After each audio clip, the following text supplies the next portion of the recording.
भगवान श्री कृष्णचंद्र जी के घूंसे से जामवंत जी की स्मृति जागृत हो गई। लंकिनी ने कहा, छुप के जा रहा है, तुम्हारे जैसे चोरों का आहार करने के लिए मुझे यहां लंका की सुरक्षा में रखा गया है।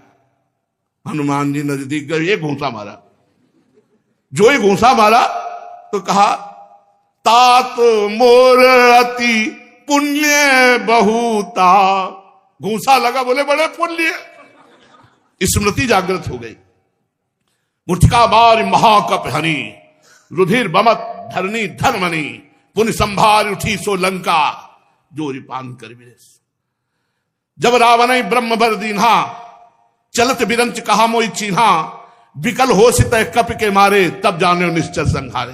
तात मोर अति पुण्य बहुता, देखियो नयन राम कर दूता। तात स्वर्ग अपवर्ग सुख धरी, तुलाए कंग तूलन ताय सकल मिली, जो सुख लव। हनुमान जी ने प्रवचन नहीं किया था, स्मृति जागृत हो गई। घूंसे से स्मृति जागृत। मैं आज धन्य हो गई भगवान के दास का दर्शन। तो जय जामवंत के कितने दिन युद्ध हुआ था जानते हो? 28 दिन। दिन रात कोई चाय नाश्ता भोजन नहीं, बराबर घूंसा चल रहा है।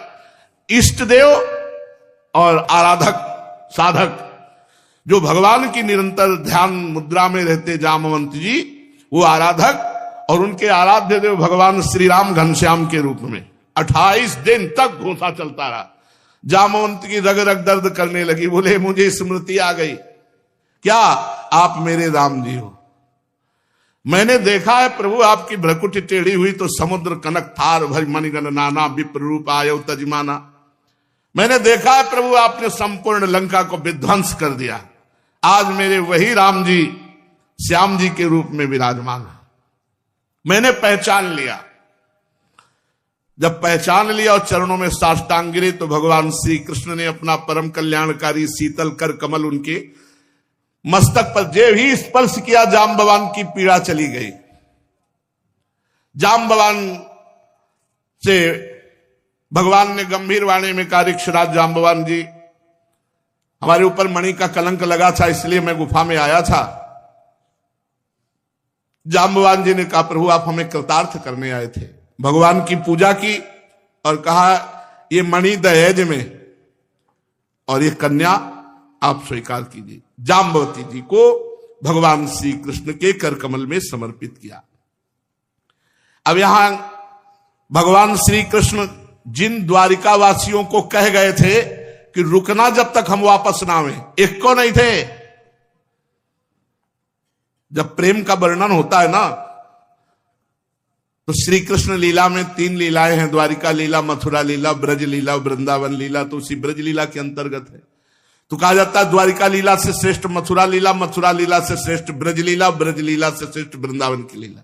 इसे कोई टाल नहीं सकता। अजगर मुंह फैलाए बैठा है अघासुर।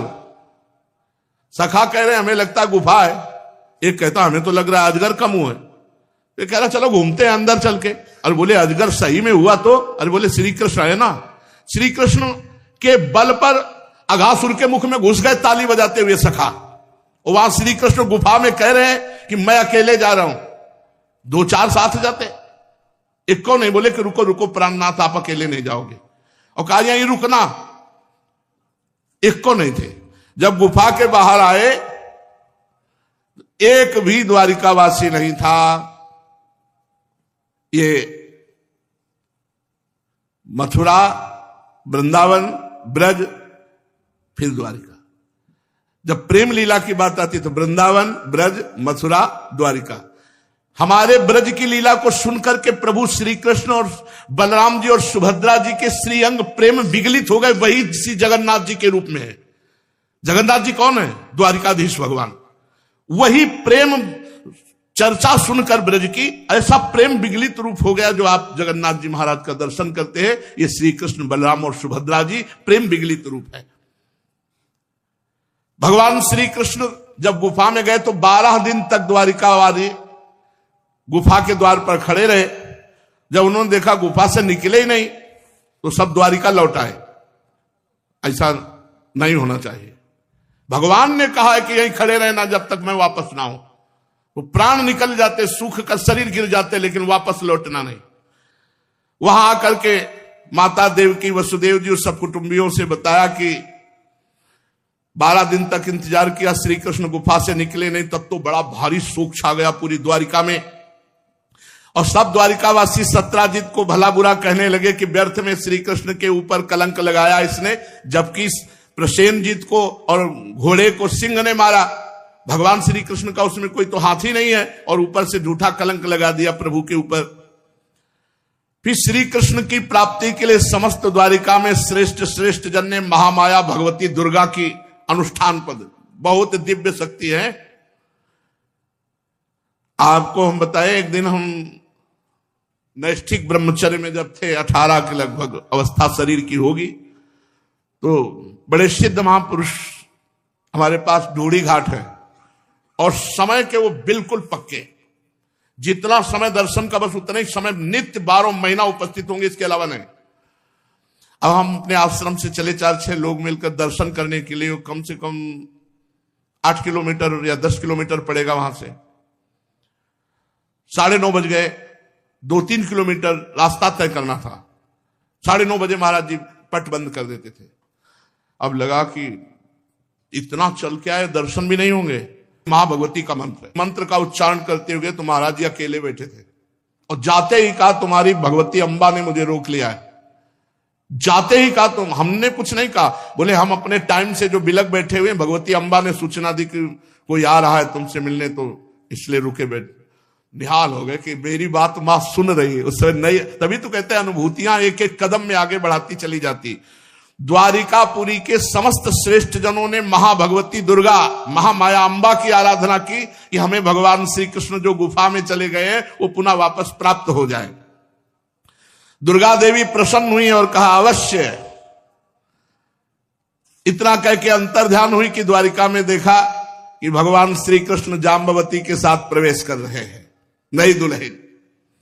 सफल मनोरथ समस्त द्वारिकावासी अंबा जी की जय बोलते हैं कि अभी उपासना पूरी हुई और द्वारिकावासी भगवान श्री कृष्ण के साथ देखा 9 किशोरी रूप जाम्बवती जी और भगवान शमंतक मणि लिए हुए, तो सब द्वारिकावासी ऐसे आनंदित हुए मानो दूसरी बार भगवान को प्राप्त किया हो।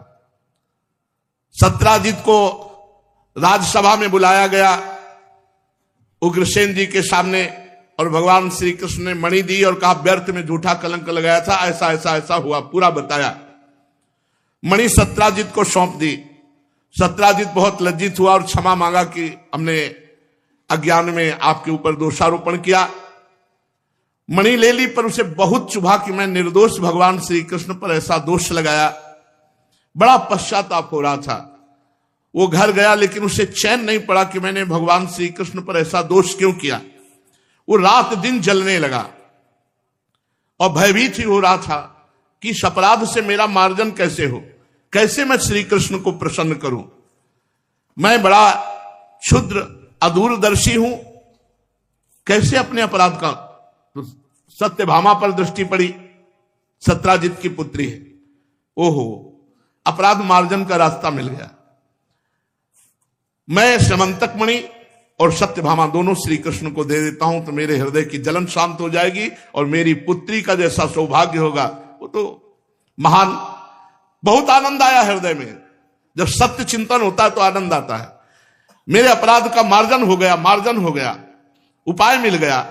सत्राजित ने अपनी विवेक बुद्धि से ऐसा निश्चय करके स्वयं इसके लिए उद्योग किया और सभा में जाकर भगवान श्री कृष्ण के चरणों में समंतक मणि अर्पण कर दी और कहा कि सत्यभामा मेरी पुत्री है, शील स्वभाव सुंदरता उदारता सद्गुणों से संपन्न है। सत्यभामा को बहुत सुंदर सुंदर वर चाहते थे कि मुझे प्राप्त हो, पर मैं सत्यभामा आपको प्रदान करता हूं। भगवान श्री कृष्ण ने विधि पूर्वक सत्यभामा, बहुत सुंदर थी सत्यभामा जी, ये पृथ्वी का अवतार है और अंबा जी के अंश से जाम्बवती जी है। पाणी ग्रहण भगवान ने किया। अब 3 पटरानियां हो गई।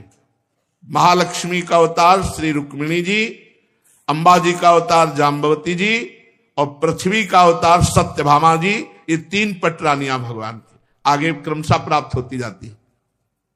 भगवान ने सत्यभामा जी से जब ब्याह कर लिया तो स्यमंतक मणि पुनः सत्राजित को दी कि मुझे स्यमंतक मणि नहीं चाहिए, आप सूर्य भगवान के भक्त हैं इसलिए आपके पास रहे, हम तो केवल उसके फल के अधिकारी हैं, जो 8 बार सोना हुआ करे वो सत्यभामा को दे दिया करो।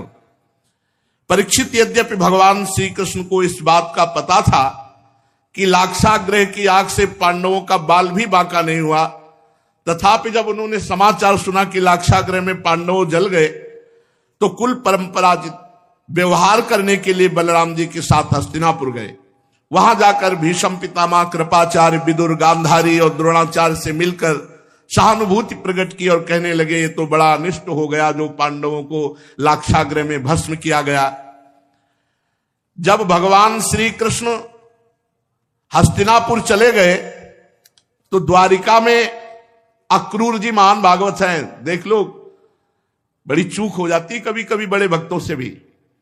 कृतवर्मा से मिले अक्रूर जी, और अक्रूर जी कृतवर्मा दोनों शतधन्वा से मिले, और शतधन्वा को कहा बड़ी कीमती चीज है स्यमंतक मणि, छीन लो उसको, ना तो मार डालना।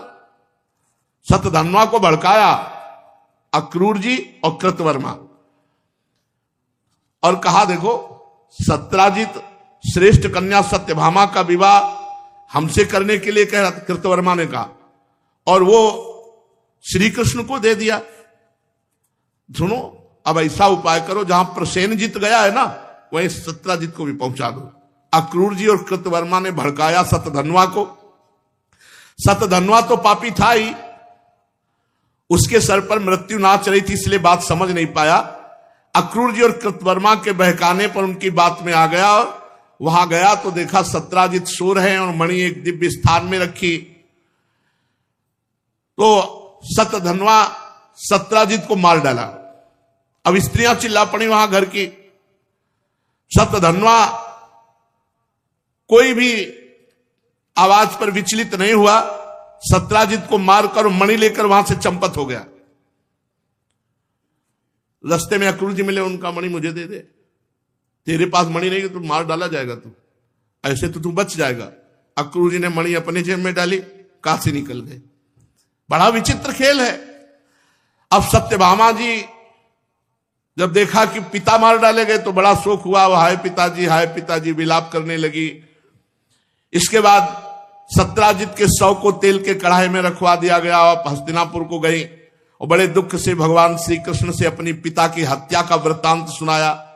भगवान को सब कुछ पहले से पता था, अनजान बनते हुए कहने लगे, अरे आंखों में आंसू भर के, अरे हमारे ससुर की हत्या हो गई, हम पर तो भारी विपत्ति आ गई, वैसा ऐसे करके विलाप करने लगे। इसके बाद भगवान श्री कृष्ण, सत्यभामा और बलराम जी हस्तिनापुर से द्वारिकापुरी लौट आए। पूरा पता लगाया, पता चला अक्रूर जी और कृतवर्मा ने भड़काया था, शतधन्वा मार करके सत्राजित को मणि लेकर भाग गया। जब शतधन्वा को मालूम हुआ कि यह बात श्री कृष्ण को पता चल गई, बहुत डर गया।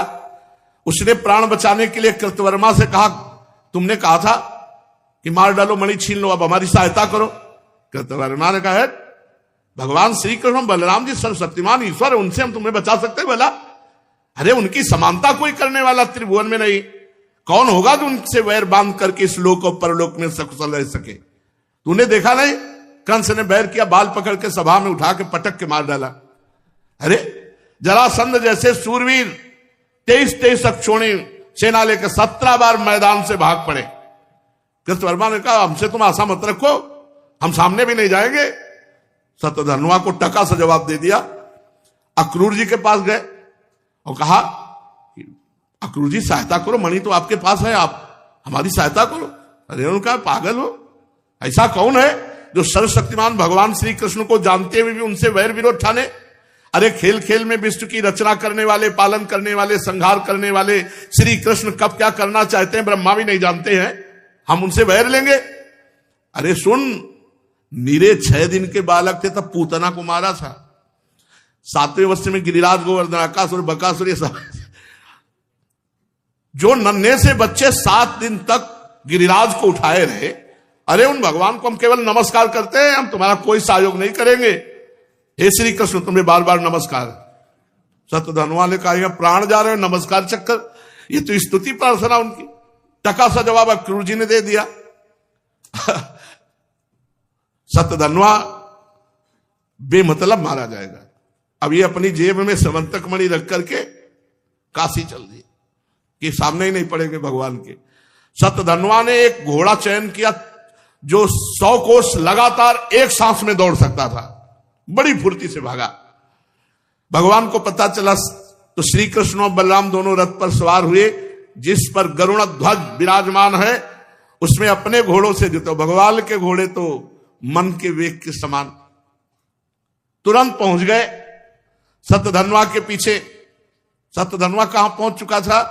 द्वारिकापुरी से मिथिलापुरी के निकट। इतना तीव्र गति। अब शतधन्वा का घोड़ा गिर पड़ा। भगवान रथ छोड़कर पैदल भागे, उसको पकड़ लिया और सुदर्शन चक्र को आदेश किया। गर्दन उड़ा दी सुदर्शन चक्र ने। अब पूरे कपड़े सब ढूंढ डाले, कहीं समंतक मणि नहीं मिली। जब समंतक नहीं मिली तो भगवान श्री कृष्ण ने बलराम जी से कहा मार तो डाला उसको, उसके पास मणि थी ही नहीं, हमने व्यर्थ में मारा, क्योंकि समंतक मणि तो उसके पास है नहीं। बलराम जी ने कहा इसमें संदेह नहीं कि शतधन्वा ने समंतक मणि किसी न किसी के पास रख दी होगी। अब तुम द्वारिका जाओ, हम यहां जब नजदीक आए हैं तो विदेहराज जनक से मिलकर थोड़ा सत्संग करेंगे।